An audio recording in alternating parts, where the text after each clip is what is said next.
First on the Gulf Coast with breaking news. First on the Gulf Coast with breaking news and weather. Fox 10 Midday starts now. Well, good morning to you. You're watching Fox 10 Midday. It's Wednesday, May 13th. I'm Ashlyn Mitchell. I'm meteorologist Nicholas Herboso. We have started off today. Lovely, lots of sunshine out there. Total blue sky almost. Yeah, it's so nice to see after the downpours that we've had lately. So it's beautiful. Beautiful look behind us as well. Yes, this is the Bayway that you're looking at now. Now, we are done with the rain. We are done with the downpours, and we're done with them for a while. Okay. It seems through the weekend, it looks like we're going to stay mostly dry. So let's go ahead and start talking about that quiet forecast that is in place across the area. Here we go. Regional view, satellite radar picture. You have just a small little band of clouds left over across Mississippi. All those clouds that were in the western half of our area are now going away. To our east, we do have rain showers happening, but this is not coming our way. It's actually exiting the picture here. Zooming on in, you can see where the low cloud cover was this morning over the bay, Mobile, Washington, Jackson, George, Greene counties in our local coverage area. Those clouds going away. The last little clouds left over near Hattiesburg and Interstate 59 right now. Right now, temperatures are in the 70s, 72 degrees in Mobile, 74 in Molino, 78 now in Milton, 75 in Evergreen. You have temperatures in the low to mid 70s down at the beach, around 76 degrees. This afternoon, we will get all the way up to near 80 degrees at the beach. You see 82, 84 at Pensacola, 83 Navarre, and 81 in Destin. So if you are down there, really not looking bad. 86 degrees in Mobile, 86 Calvert, 85 in Chatham, then 83 in Monroeville. Your beach forecast over the next few days, we're in a dry period. We're in a quiet period, mostly sunny skies. You're going to need a sunscreen with a very high UV index and a low risk of rip currents. Here's your 5-day outlook. Again, it looks like we're staying mainly dry through the weekend, but we have a weak system that's passing through. You really can't tell when. You see that 59 though on Friday morning. Some temperatures going down there with a dry cold front. We're breaking down what you can expect for the rest of the week coming up. Nick, thank you. First in our headlines today, the man accused of stabbing another man to death at a graduation party in Mount Vernon is in court for his arraignment. The Mobile County Sheriff's Office says this 20-year-old was close friends with the man he killed, 20-year-old David Sullivan. Mobile County Sheriff Paul Birch says more than 100 people came to the party Saturday night on Coy Smith Highway, but most people were not invited. Sheriff Birch adds Reed and Sullivan got into what court documents say was a personal dispute that quickly turned physical.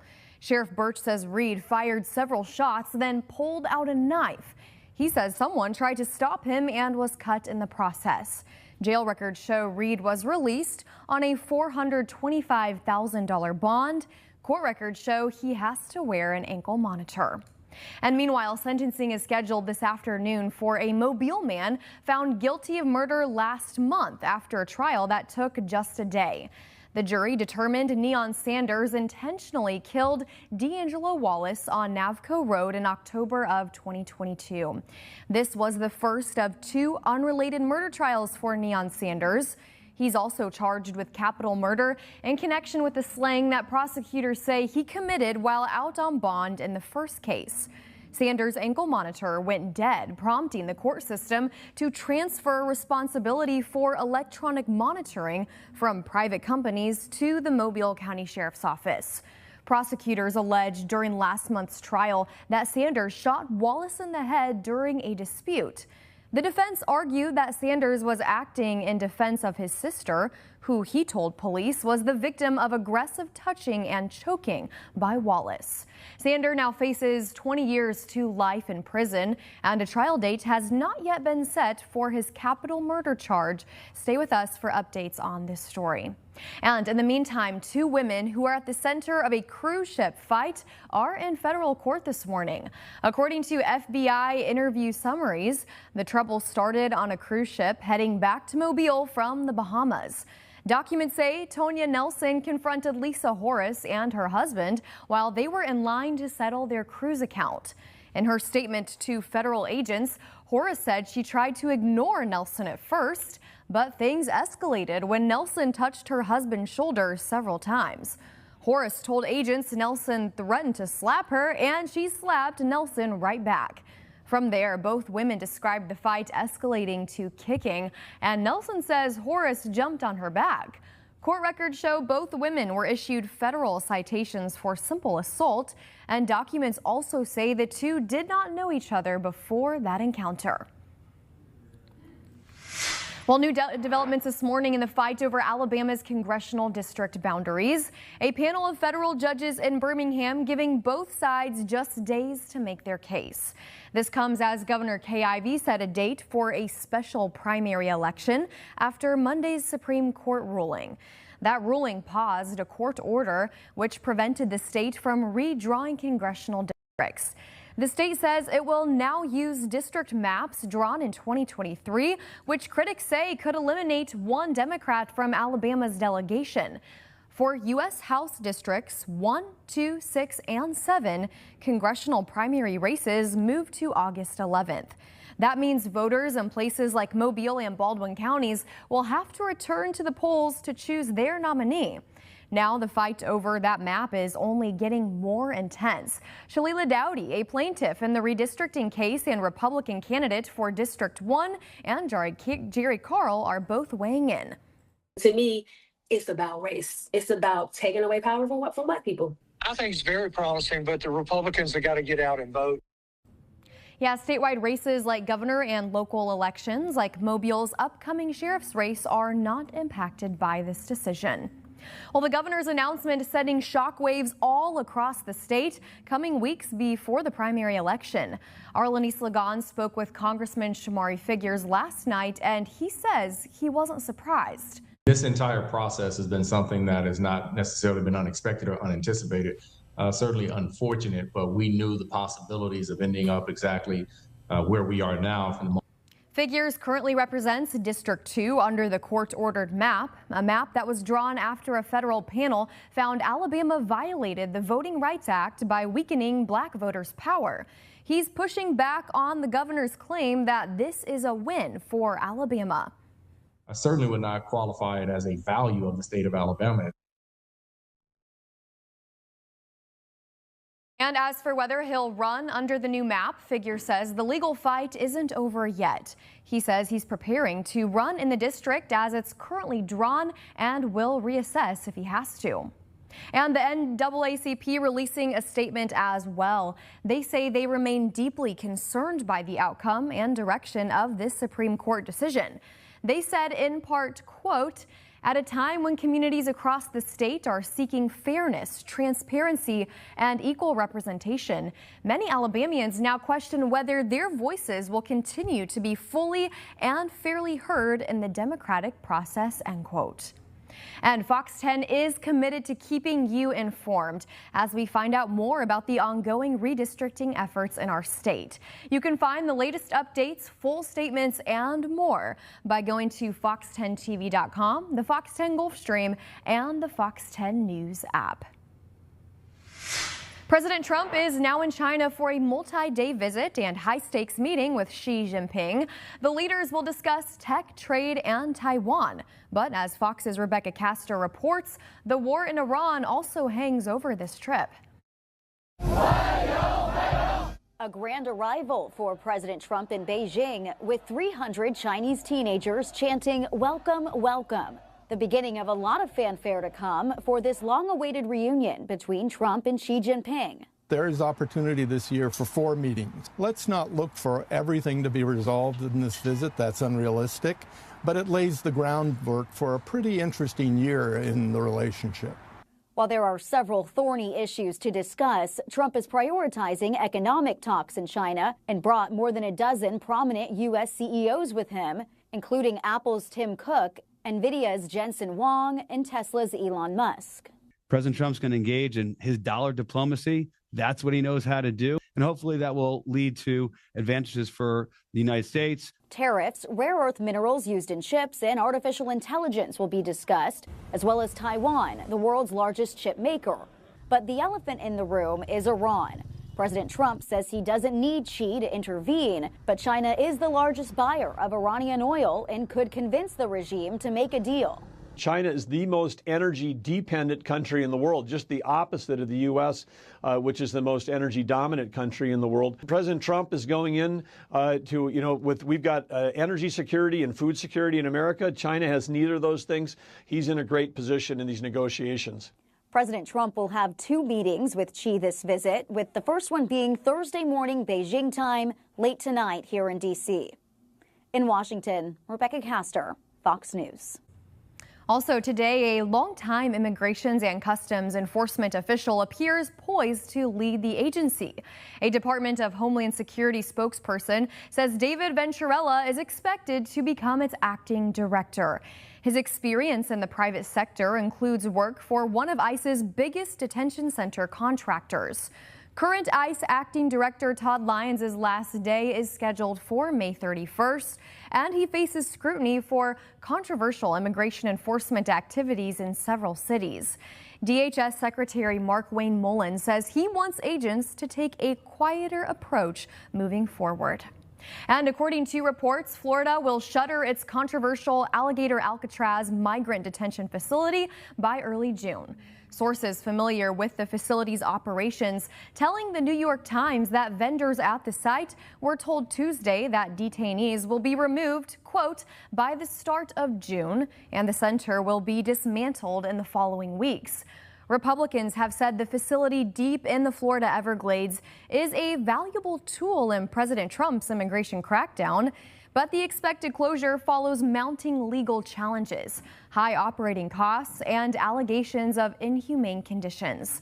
Florida Governor Ron DeSantis acknowledged that he has been in talks with the Trump administration about shutting this facility down, and he says the site was always intended to be temporary. It's 11:11 now, still ahead on Fox 10 Midday. Folks in the Port City have the chance to learn more about Mobile's brand new transit system. The info you need to know straight ahead. Plus, an investigation and quarantine are underway as efforts to contain the spread of hantavirus are ongoing. But first, Nick, we have a on hand for us. Yes, we do. And here's a look at the catnap forecast for your Wednesday, and sunshine in store with temperatures getting up to the 80s. This is Bella, submitted by Charlene Jordan. Thank you for sending this photo in. If you want your photo on the catnap forecast, be sure to send it in on the Fox 10 weather app. We'll be right back.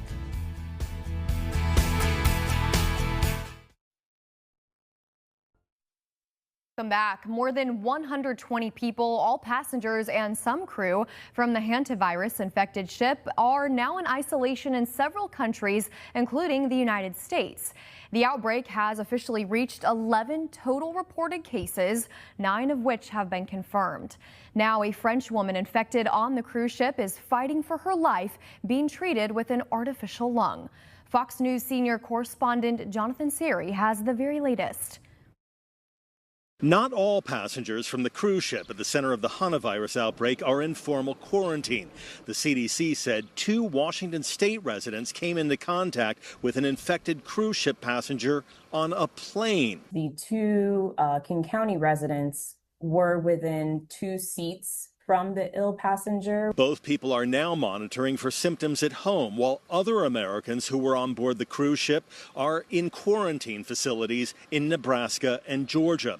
One patient gave a tour of his room at the University of Nebraska Medical Center. Here's my thermometer for temperature checks. Despite all the work being done to contain the virus, experts say more cases could emerge, but it's not cause for alarm. Because of that long incubation period of 6 to 8 weeks is why we're seeing a few more cases trickle in. It's not going to spread like we saw with COVID or measles or the flu. We have decades of information about hantavirus since disease surveillance began in the 1990s. Meanwhile, Argentina's health ministry says a team investigating the origin of the outbreak will soon visit the spot where the Dutch couple is believed to have contracted the Andes strain of the virus before boarding the cruise ship. The leading theory is that the tourists became infected at a garbage dump during a bird-watching trip. The mouse and the virus are circulating all the time and people get infected. It's not that something different has to happen, but it is interesting if different or specific things are found from these cases to go verify them in the field. As for the ship at the center of the outbreak, it is sailing back to the Netherlands to be cleaned and disinfected. In Omaha, Nebraska, Jonathan Siri, Fox News. Back at home, Alabama's state health officer says Alabamians don't need to be worried about hantavirus. Dr. Scott Harris says what makes this virus so different is that scientists know what they're dealing with, unlike COVID. Hantavirus has been seen in America for 3 decades, actually. Plus, the strains in America differ from the ones abroad. This is a virus in the form that we're seeing spread person to person doesn't seem to exist in the United States as far as we know. The rodent vector, the mouse and rat vector that carries this in South America doesn't exist in the United States. According to the CDC, as of the end of 2023, 890 cases of hantavirus disease were reported in the U.S. since surveillance began in 1993, and no cases have ever been reported in Alabama.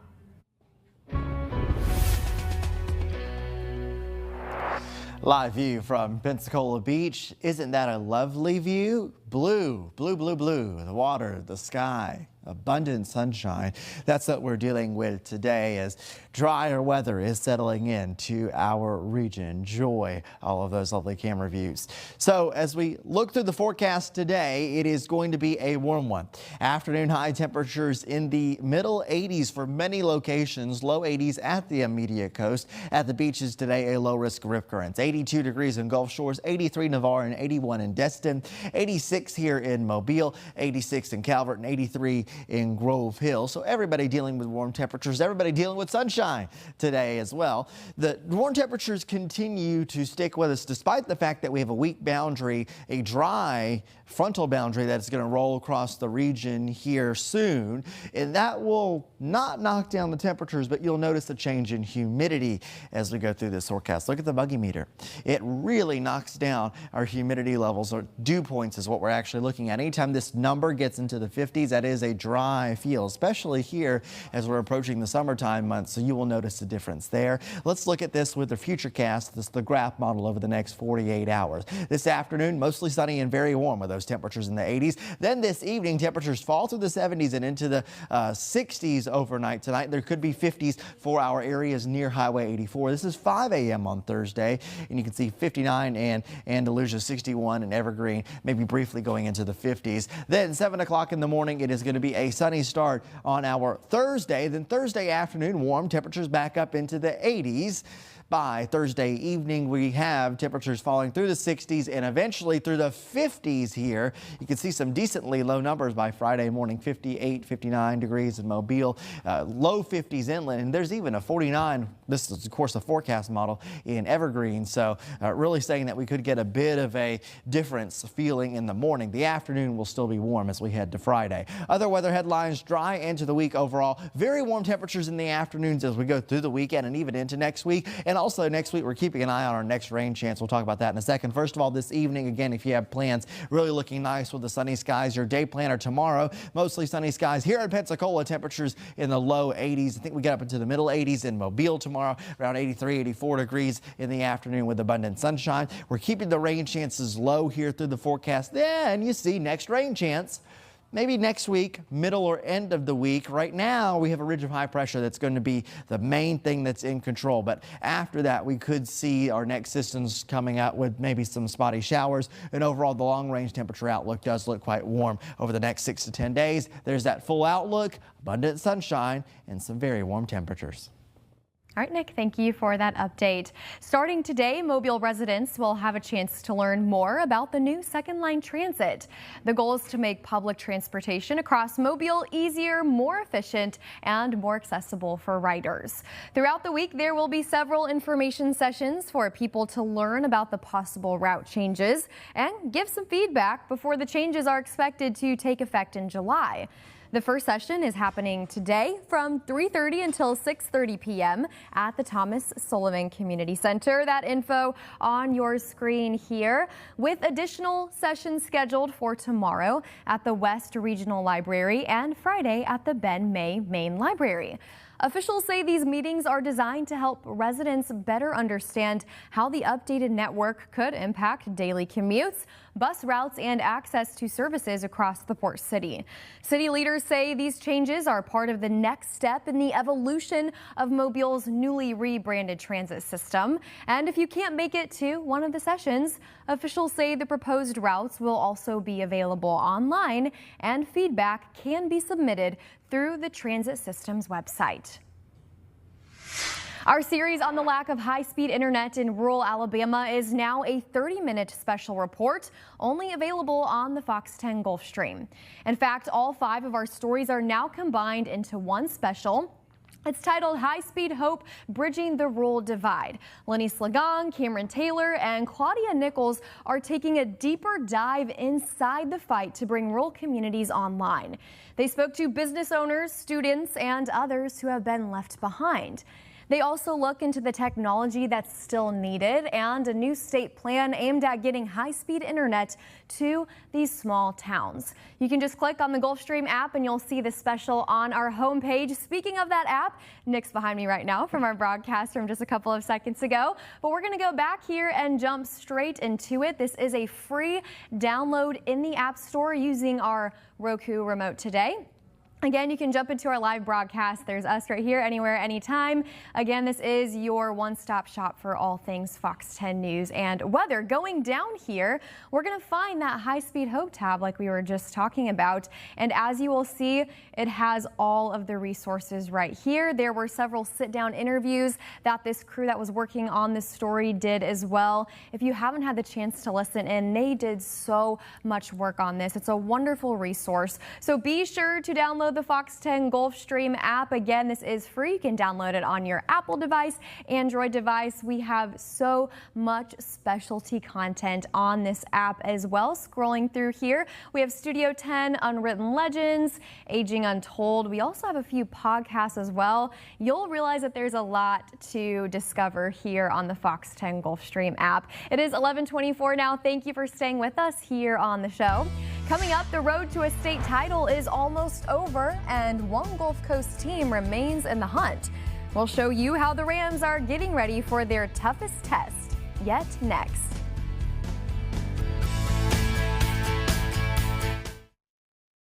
And Governor.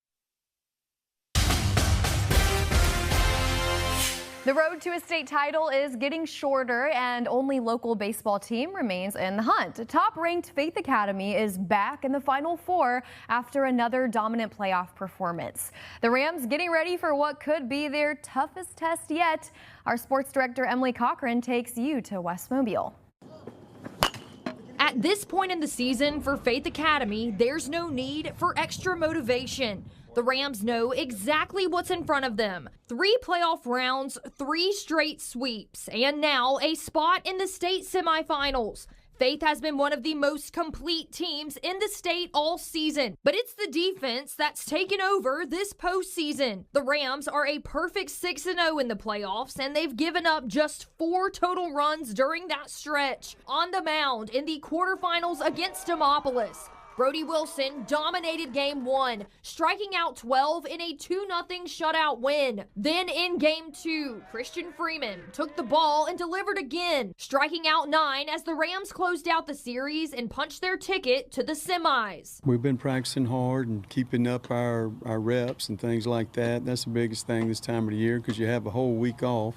You just got to keep the boys in shape and keep them rolling and try to keep playing well. Now the challenge gets even bigger. Briarwood Christian School comes to West Mobile after sweeping Elmore County. And the Lions bring with them one of the top pitchers in Alabama, senior left-hander Houston Hartsfield, a power arm in a pressure series with a trip to the finals on the line. We hadn't seen a lefty in a while. I can't remember when, about mid-March probably. And so we need some reps, and we got all of our lefties throwing and trying to get us some reps to get ready for that Friday night game. I assume he'll be the Game 1 starter. He has been up to this point.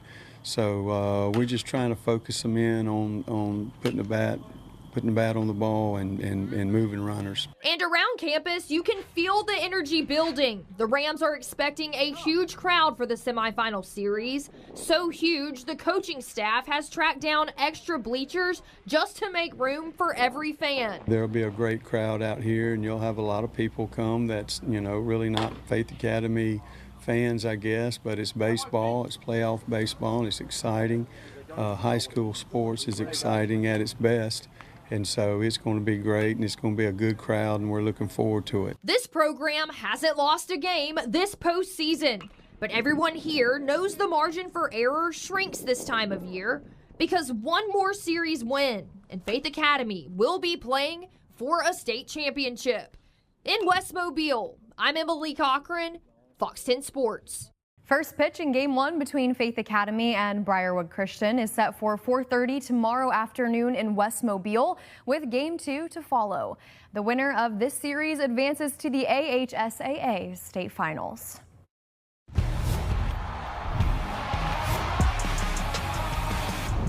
Well, listen up, Braves fans. You can watch your team face off against the Chicago Cubs tonight on the Gulf Coast Sports and Entertainment Network. Atlanta looking to extend their winning streak to 4 games and increase their lead in the NL East. First pitch from Truist Parks is set for 6:15 p.m. GCSEN is channel 10.5. And coming up on Fox 10 Midday, we're taking a look at the forecast down at the beach. This is a live camera look from our Eastern Shore Toyota Camera Network, but we'll zoom into that Orange Beach camera. A lot of folks getting down there. Seems appropriate on a day like today. We will have the beach outlook for the days ahead if you're planning for the weekend. That's coming up.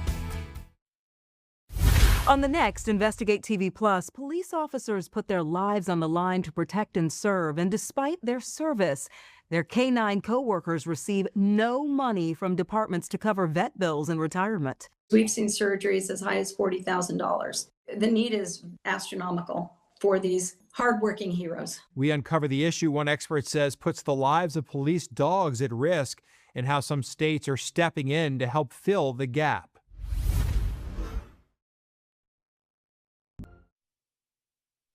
Committed to you. This is Fox 10 Midday.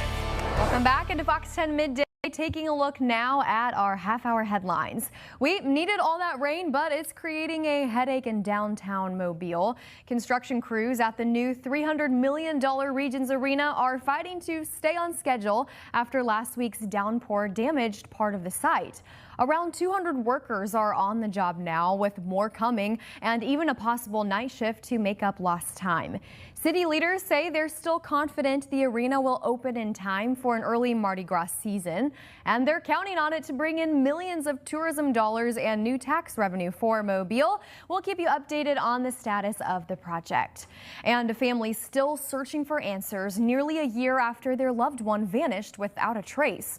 Investigators say 44-year-old Christopher Jerome Robinson was last seen on May 14, 2025 in the St. Stephen's area.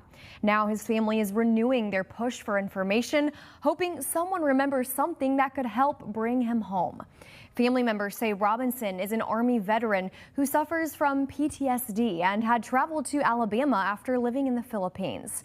Investigators say there has also been no activity on his bank accounts outside of automatic payments. Anyone with information is asked to contact the sheriff's office, and as always, you can remain anonymous. Finally, gas prices are creeping closer to $5 a gallon. Some analysts now warn they could soon break the record set back in 2022. According to AAA, the national average hit $4.52 a gallon on Monday, up sharply since the war with Iran began. This comes as the Strait of Hormuz has effectively remained closed for 10 weeks, blocking the shipment of a significant share of the world's oil exports. Refineries are also ramping up production of jet fuel to meet demand, which is cutting into gasoline supply. In our business news today, Walmart makes some corporate cuts, the future for Spirit Airlines planes, and mall owners are banning minors. Fox's CJ Papa has today's Fox Business Briefs. Walmart is laying off or relocating about 1,000 of its corporate workers. The Wall Street Journal says the retail giant is combining more operations. Impacted staff are being advised to apply for other open roles within the company. Much of the staff is being asked to relocate to its Bentonville, Arkansas headquarters or Northern California offices. Spirit Airlines' bright yellow planes are now being repossessed by aviation groups following the company's collapse earlier this month. The planes are being held in Arizona before being leased, sold, or stripped for parts. Meanwhile, some frustrated travelers are still waiting on refunds and are reporting missing luggage after the airline's abrupt shutdown. Consumer advocates say they should check their airport's lost and found and document everything in the missing bags in case legal action becomes necessary. And some mall owners are banning anyone under 18 not accompanied by an adult.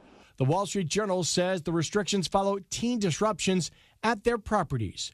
At some malls, unaccompanied shoppers are banned if they are under 21. Owners say the bans have cut down on disorderly gatherings without a noticeable impact on sales. CJ Papa, Fox News. Let's look outside. Fairhope Pier, you can see the wind more out of the north now, and there's a little lower humidity, but we get another shot of lower humidity as we go through tomorrow, and it looks like some really nice feeling weather is ahead, despite the afternoon still being quite hot. Nice view from the Fairhope Pier, Eastern Shore Toyota Camera Network. Other views, temperatures generally in the 70s right now. Scarlet Pearl, Gyro, Mississippi, looking towards the Biloxi Bay Bridge. 76 degrees is your temperature there. Here downtown Mobile, 77 degrees with a northwest wind at 10 miles per hour. And then this is Dauphin Island at the Dauphin Island Sea Lab. A really nice view here. You can see the forecast does show those temperatures in the 70s as we go through the afternoon with sunny skies. That is 70s on the island. Regional satellite radar picture. We had some clouds this morning. Those are now going away, and we are left with a mainly sunny picture. Your temperatures as you're stepping outside, 72 degrees in Mobile, 76 in Pensacola, already 80 in Milton, 73 in Bruton. Here's your forecast this afternoon. You can have temperatures in the 80s, 86 degrees in Mobile, 83 in Pensacola. Overnight tonight, 50s inland, 60s close to the coast. 58 in Monroeville, Evergreen, 62 Mobile, and 64 in Pensacola. Then tomorrow, another day with temperatures in the 80s. Maybe not as high, but you can see 82 in Monroeville, 86 Mobile, 84 in Pensacola. We are going to have something working through, a boundary working through that'll knock our humidity down. Here's the futurecast, and you can see overnight tonight temperatures in the 60s. For the most part, some 50s inland, then 80s for tomorrow under a sunny sky. And then look what happens as we head into Thursday night into Friday. Temperatures go into the 50s there. Lower humidity in place. You can see the numbers going down. And in your 7-day and 10-day outlook, it does look like we will see quiet weather, a very nice weekend ahead, and temperatures staying warm in the afternoons. All right, thank you, Nick. Well, this week on Entrepreneurial Shades of Gray, we sit down with Rebecca Masel of Gulf Distributing for a conversation about legacy, leadership, and coming full circle. Rebecca shares with us how her grandmother helped start the company more than 50 years ago and how that influence eventually led her from a career as a corporate attorney in New York back to Mobile to help lead the family business into its next chapter. This episode is live now on fox10tv.com under the podcast tab, the Fox 10 News YouTube channel, the Fox 10 News Gulfstream app, Apple Podcasts, and Spotify.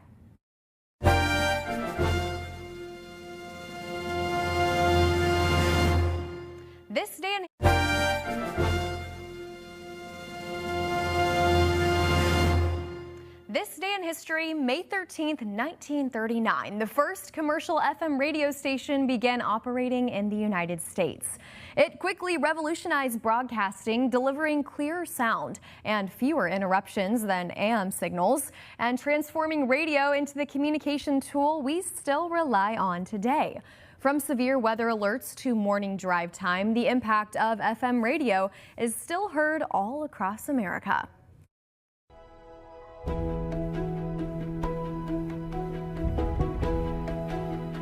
All right, do you think you can sing the national anthem better than anyone else? We want to find out. Fox 10 and our parent company, Gray Media, are launching the Star Spangled Sing-Off, a contest inviting Americans to submit their best a cappella version of the Star Spangled Banner. And get this, the winner receives an all-expenses-paid trip to Nashville to then film a performance that will air right here on Fox 10 and Gray Media stations across the country. It's all a part of our We the People initiative, celebrating America's 250th birthday ahead of July 4th. Submissions are open now through May 31st.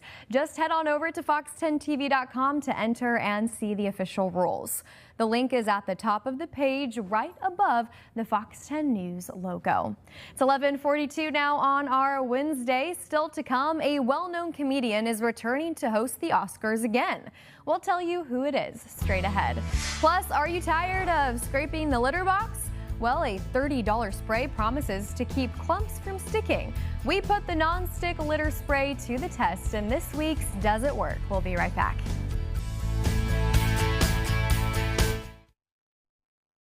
And Phillips injury lawyers.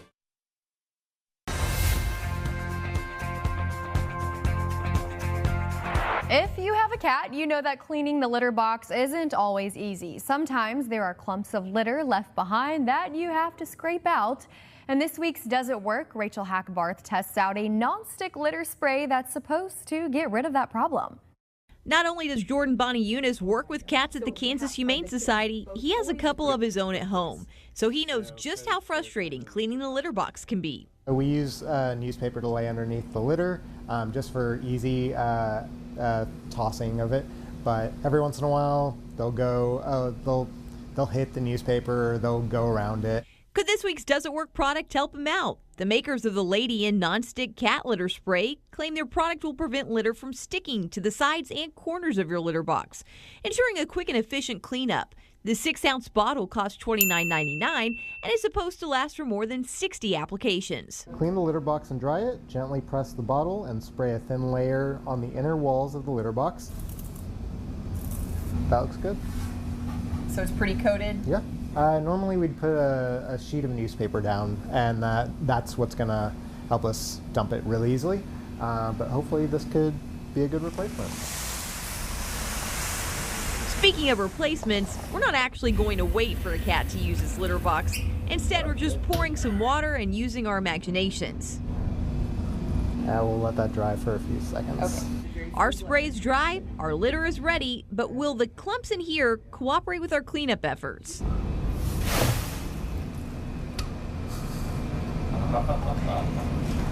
Huh. Didn't work as well as I was hoping for it. I was expecting it to plop right out. I was really hoping it would too. We followed the instructions, but the non-stick litter spray is not working. I had high hopes for it. I was really excited to test it. Didn't work on a metal pan. Maybe it could work on a plastic. I would say it doesn't work. For Does It Work, I'm Rachel Hackbarth.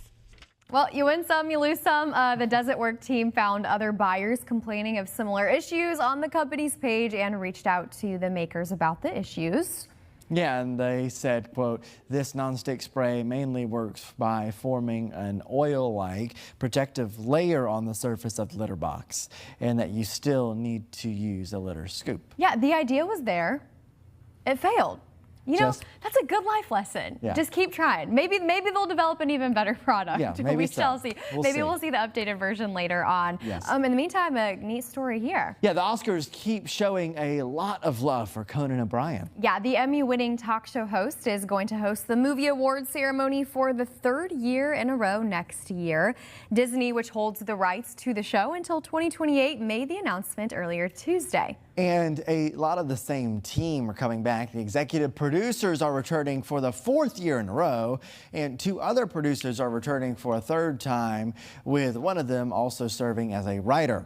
The 99th Academy Awards will be held on March 14th, 2027, and air on ABC and Hulu. In 2029, the ceremony will move to YouTube, and the venue will shift from the Dolby Theater to the Peacock Theater. Interesting. YouTube?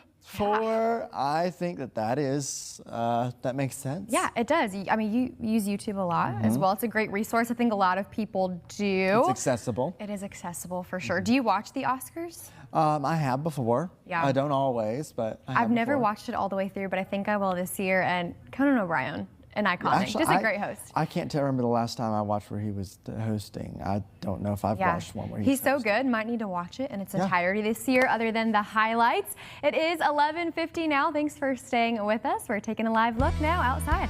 This is, of course, Dauphin Island, Dauphin Island Sea Lab. A nice view here. We're talking one last look at the beach forecast and one last look at what we can expect as we head into the upcoming weekend. That's coming up on midday.